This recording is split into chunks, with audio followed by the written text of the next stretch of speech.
ID-kaardi põhiseid e-teenuseid kasutavad Eesti kodanikud iga päev. E-hääletamine on üks paljudest digiriigi võimalustest.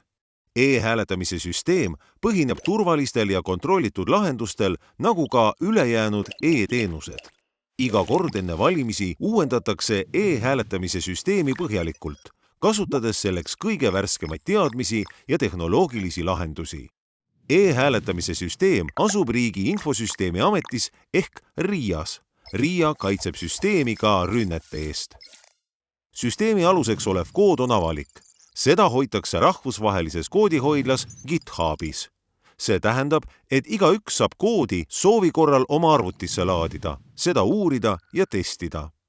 Näiteks hoiavad e-hääletamise koodi uuendustel silma peal eksperdid ja teadusasutused.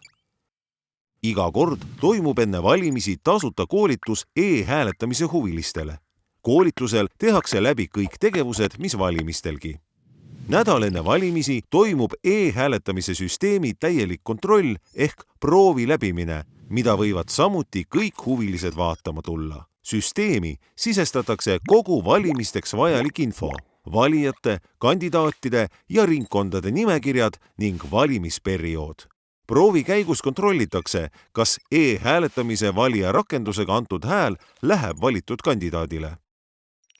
Valija rakendusega tehakse valik ehk antakse elektrooniline hääl, mis on sisult digiallkirjastatud dokument hääletaja valikuga. Elektrooniline hääl liigub Riigi Infosüsteemi Ametisse.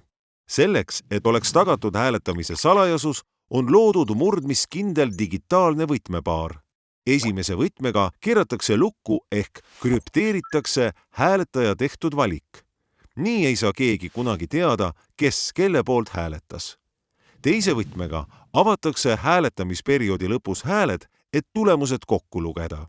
See võti on jaotatud osadeks mitme inimese vahel, kes peavad võtme toimimiseks kokku tulema. Proovi läbimise lõpus võetakse Riigi Infosüsteemi Ametist e-valimiskast häältega ja avatakse see tulemuste kindlaks tegemiseks teise digivõtmega. Kui proov on edukas, pitseeritakse võtmed, mis jäävad ootama päris valimisi. Kogu süsteem keritakse tagasi proovieelsesse seisu. Valimiste ajaks tuleb kokku ekspertide meeskond, kes on ööpäevaringselt valmis tehnilisi tõrkeid lahendama.